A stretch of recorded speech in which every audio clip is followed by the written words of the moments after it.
Battle the heavens के पिछले episode में हमने देखा था शोयन हॉल ऑफ सोल के प्रोटेक्टर वू से फाइट कर रहा था, पर क्योंकि ये प्रोटेक्टर वू दाओ जोंग के 8 या 9 स्टार लेवल पर है, इसीलिए शोयन को अपनी पावर बढ़ानी पड़ी। इसके लिए शोयन ने स्काई फायर 3 मिस्टीरियस चेंज का इस्तेमाल करा, जिससे कि शोयन की ताकत बढ़ते हुए ऑलमोस्ट दाओ जोंग लेवल पर पहुँच गयी। प्रोटेक्टर वू ने शोयन को हराने की बहुत कोशिश की, उसके ऊपर अपने सोल सरपेंट से हमला करा, लेकिन शोयन गॉड शील्ड के सेकंड फॉर्म को एक्टिवेट करते हुए प्रोटेक्टर वू के स्नेक को मार डाला। अब इसके बाद शोयन प्रोटेक्टर वू को मारने के लिए आगे बढ़ता है, उसके ऊपर अपने एंग्री बुद्धा लोटस का इस्तेमाल करता है। अब आगे एपिसोड स्टार्ट होती है। शोयन का जो एंग्री बुद्धा लोटस अटैक था वो प्रोटेक्टर वू के बॉडी को हिट करता है, और जैसे ही ये कोलिजन होता है इतना जोरदार ब्लास्ट होता है कि इसकी एनर्जी को देखकर सभी लोग रुक जाते हैं। सबसे पहले तो इतनी ज्यादा हीट उभरी थी वो शांत होती है, जिसके बाद हम लोगों को उस प्रोटेक्टर वू को दिखाया जाता है। इस वक्त प्रोटेक्टर वू की हालत पूरी मरियल जैसी हो गई है, पर वो मरा नहीं है। पता चलता है कि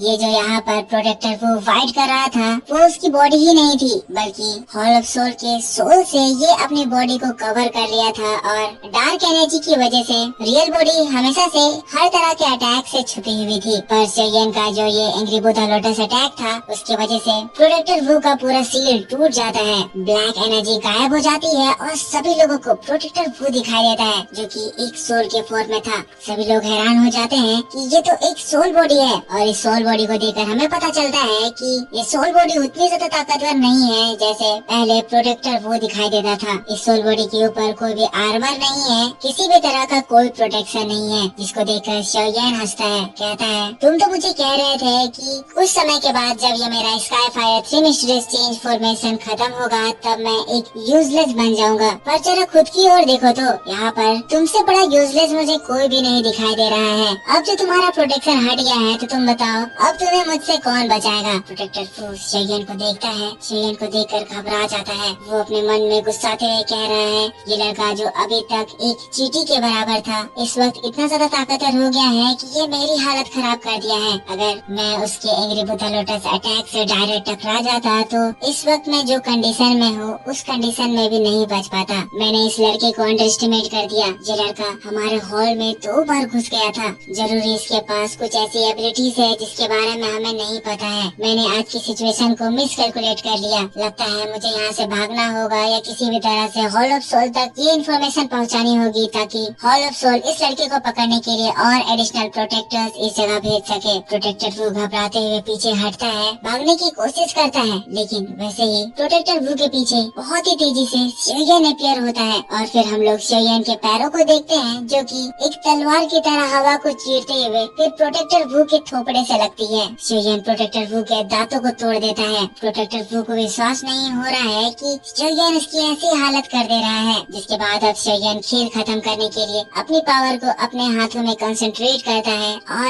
एक जोरदार मुट्ठी बनाता है, जिसके बाद प्रोटेक्टर वू के सीने पर एक जोरदार स्ट्राइक करता है। जोर की आवाज आती है, बूम। प्रोटेक्टर वू दूर हवा में उड़ जाता है। अब प्रोटेक्टर वू समझ गया है कि अगर शोयन की और एक अटैक को वो खा लेता है तो ये उसकी इल्यूजनरी बॉडी भी यहाँ से जिंदा बचकर नहीं जा पाएगी। प्रोटेक्टर वू जिसके बाद तियानसी की ओर चिल्लाते हुए कहता है, हेलो तियानसी, प्लीज मेरी मदद कीजिए, इस लड़के को पकड़ने में मेरी मदद कीजिए, हॉल ऑफ सोल हमेशा आपका शुक्रिया अदा करेगा। इधर शोयन प्रोटेक्टर वू को खत्म करने के लिए एक और पंच लेकर आ जाता है, लेकिन तभी हम देखते हैं एल्डर तियानसी अचानक से शोयन के सामने अपीयर होता है, और इससे पहले कि वो पंच प्रोटेक्टर वू को हिट करता, तियानसी जो कि दाओ जोंग के 9 स्टार पीक लेवल पर है शोयन के पंच को रोक देता है। प्रोटेक्टर वू की ये देखकर जान में जान आती है। अब क्योंकि शोयन के अटैक को तियानसी ने रोक दिया था, शोयन वहाँ से पीछे हटता है। तियानसी शोयन को देखकर कहता है, यंग मैन, इतनी ज्यादा स्ट्रॉन्ग किलिंग ऑरा, आखिर तुम इतनी स्ट्रॉन्ग किलिंग ऑरा को लेकर करोगे क्या? तुम्हें लगता है कि तुम हम लोगों के सामने यहाँ जीत जाओगे? तियानसी बहुत ज्यादा कॉन्फिडेंस में है।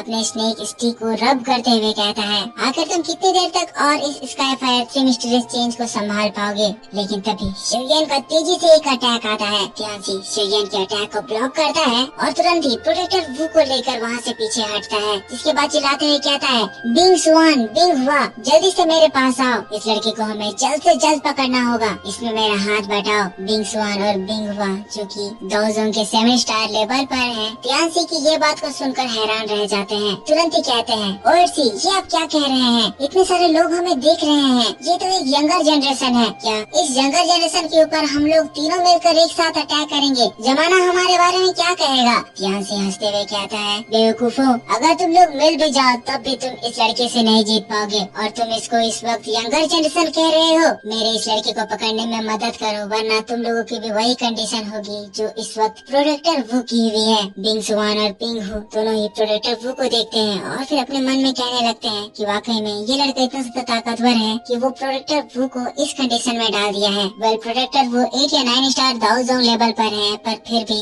ये उन लोगों से बहुत ज्यादा ताकतवर है, क्योंकि अपने दाओजोंग एबिलिटीज के साथ साथ हॉल ऑफ सोल के ट्रम्प कार्ड भी प्रोटेक्टर वू के साथ है। अब इसके बाद तुरंत ही बिंग सुआन और बिंग हू तियानसी के पास पहुंच जाते हैं और तीनों मिलकर उस जगह एक फॉर्मेशन तैयार करते हैं। पर ये चीज देखकर नीचे ये सिटी के लोग आइस रिवर वैली का मजाक उड़ाने लगते हैं। कहते हैं, देखो ये ओल्डर जनरेशन कैसे मिलकर इस यंग मैन को बुली कर रहे हैं। बिंग सुआन, बिंग हू और तियानसी तक भी ये वर्ड्स आते हैं। तियानसी उन लोगों से कहता है, इनकी बातों पर ध्यान मत दो, हमारी बदनामी तो तब नहीं होगी जब हम लोग इस फाइट को जीतेंगे। लास्ट में रिजल्ट मायने रखता है। ये सारे वर्ड्स, रेपुटेशन समय के साथ फेड हो जाते हैं। अब इसके बाद तियानसी शोयन की ओर देखते हुए कहता है, बच्चे मैं देख रहा हूँ तुम अपने स्काई फायर 3 मिस्टीरियस चेंज को लेकर बहुत ही ज्यादा कॉन्फिडेंट हो, पर तुम सिर्फ इस मिस्टीरियस टेक्निक से आज की सिचुएशन को बदल नहीं सकते हो। मैं तुम्हें एक और मौका देता हूँ, अभी के अभी हमारे सामने सरेंडर कर दो और तुम आगे होने वाली तुम्हारी सफरिंग्स को अवॉइड कर पाओगे। पर शोयन तियानसी की बातों को सुनकर खांसता है, हंसने लगता है, कहता है, दिन में सपने देखना बंद करो। जिसके बाद शोयन अपने हैंड साइंस करता है और फिर देखते ही देखते पावरफुल दाव की उसकी बॉडी से रिलीज होने लगती है। शोयन नाम पुकारता है, 5 रिंग फ्लेम एक्सपेलिंग टेक्निक। ये जो टेक्निक शोयन अभी नाम बोला है, ये टेक्निक तियानो जुनजी की अल्टीमेट टेक्निक है। शोयन इससे पहले कमजोर था, उसके पास सिर्फ 3 ही फ्लेम थे, इसीलिए वो इसकी ट्रू पावर को अभी तक अनलीश नहीं कर पाया है। पर जैसे कि तियानो जुनजी ने बताया था कि तियानो जुनजी की ये दाव स्किल इतनी ज्यादा स्ट्रॉन्ग है कि वो दाओजोन लेवल के वॉरियर्स को भी बहुत ज्यादा इंजर्ड करने की कैपेबल है। अब दोस्तों, क्योंकि ये 5 रिंग फ्लेम एक्सपेलिंग टेक्निक है, इस टेक्निक को कंप्लीट इस्तेमाल करने के लिए किसी भी पर्सन को 5 तरह के फ्लेम की जरूरत पड़ती है। तो थोड़ी देर पहले शोयन ने एंशिएंट अल्टर से अर्थ कोर बीड हासिल करा है, जिसके अंदर मिस्टीरियस सन फ्लेम की ताकत है। बाकी के 3 तरह के फ्लेम शोयन के पास है, और एक जो फ्लेम इस वक्त शोयन यूज करने वाला है वो एक तरह का बीस्ट फ्लेम है, जिसको शोयन ने एक 7 रैंक के मैजिकल बीस्ट को हरा कर पाया था। इस फ्लेम का नाम सी डेमन बीस्ट फ्लेम है। तो शोयन सबसे पहले सी डेमन बीस्ट फ्लेम से स्टार्ट करता है और इसको समन करते ही ब्लू कलर के फ्लेम का एक लार्ज वेव उभरता है। देखते ही देखते वो डीप ब्लू फ्लेम एक 100 फुट के डीप ब्लू फायर वुड में बदल जाती है। अब फायर वुड के बाद शोयन एक लेपर्ड बीस्ट को समन करेगा। बाकी के जो 3 बीस्ट हैं जिसको हमने अभी तक नहीं देखा है, वो होने वाले हैं एक टाइगर, एक लायन और एक ड्रैगन। और जब ये 5 तरह के बीस्ट इवॉल्व होंगे, तब इन सभी को कंबाइन करके एक स्ट्रॉन्ग अटैक तैयार होगा, जिसका कंपैरिजन दाओजोन क्लास के एक हाई लेवल अटैक से किया जाता है। तो फुल बीस्ट का फॉर्मेशन हुआ था, तभी शोयन फिर से अपना हैंड सील चेंज करता है और उसके हाथों में इस वक्त सन फ्लेम होता है। सन फ्लेम को देखकर ये फैमिली के लोग बहुत ही ज्यादा खुश हो जाते हैं, कहने लगते हैं कि लड़का इतनी जल्दी हमारे सन फ्लेम की ताकत को दोबारा रीजनरेट कर पाया है, ये लड़का वाकई में बहुत ज्यादा कमाल है। पर दोस्तों, फिर हम देखते हैं वो सन फ्लेम एक दूसरे बीस्ट में ट्रांसफॉर्म होता है,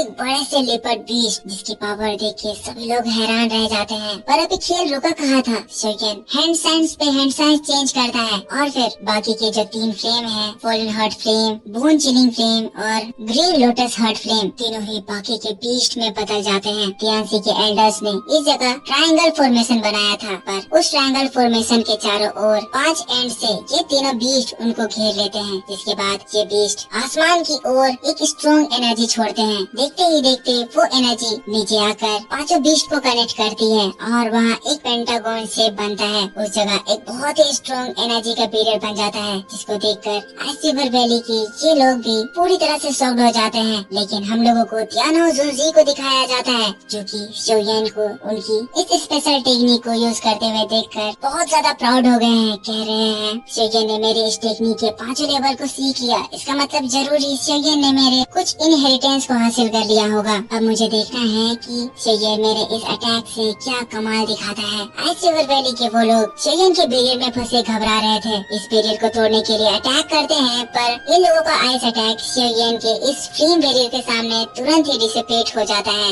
अंदर में हम लोगों को शोयन को दिखाया जाता है, जो कि इन लोगों को मारने के लिए तैयार हैं। और दोस्तों बस इसी बात के साथ बैटल ऑफ द हेवेंस का ये वीडियो इस जगह खत्म हो जाता है। तो दोस्तों आप मेरे को बताओ कि आपको ये वीडियो कैसा लगा। वीडियो पसंद आया है तो इसके ऊपर एक लाइक जरूर करना। आप अभी मेरे न्यू चैनल गोल्ड ओताकू पे वीडियो देख रहे हो, तो अगर आपने इस चैनल को सब्सक्राइब नहीं करा है तो प्लीज सब्सक्राइब करके बेल आइकन ऑन कर लेना, क्योंकि BTTH की सारी वीडियोस इसी चैनल पर आएंगी। और दोस्तों ध्यान से फेक चैनल से सावधान रहना। मेरे नाम से बहुत सारे फेक चैनल्स बन गए हैं जो कि मेरी वीडियोस को चुरा कर अपने चैनल पर डाल रहे हैं। इस वक्त मेरे चैनल पे 7,000 से ज्यादा सब्सक्राइबर हैं, तो चेक जरूर करना कि आप लोग किस चैनल पर वीडियो देख रहे हो। जो भी चैनल पर 7,000 से कम सब्सक्राइबर होंगे वो मेरा चैनल नहीं है, तो ध्यान से मेरे रियल चैनल को ही सब्सक्राइब करना। और इन सब में से सबसे बड़ा चोर ओताकू अगेन है, तो जिन्होंने भी उस ओताकू अगेन चैनल को सब्सक्राइब करा है उसको सबसे पहले अनसब्सक्राइब करना। तो आई होप आपको वीडियो पसंद आया होगा। मैं आपके लिए नेक्स्ट वीडियो कल शाम 6 बजे इसी चैनल पर लेकर आऊंगा, तो जरूर से चैनल को सब्सक्राइब करके बेल आइकन ऑन कर लेना, ताकि जब भी मैं वीडियो डालूं तो आपको सबसे पहले पता चल जाए। तो दोस्तों मिलता हूँ मैं आपसे नेक्स्ट वीडियो में, तब तक के लिए take care, bye bye and thanks for watching.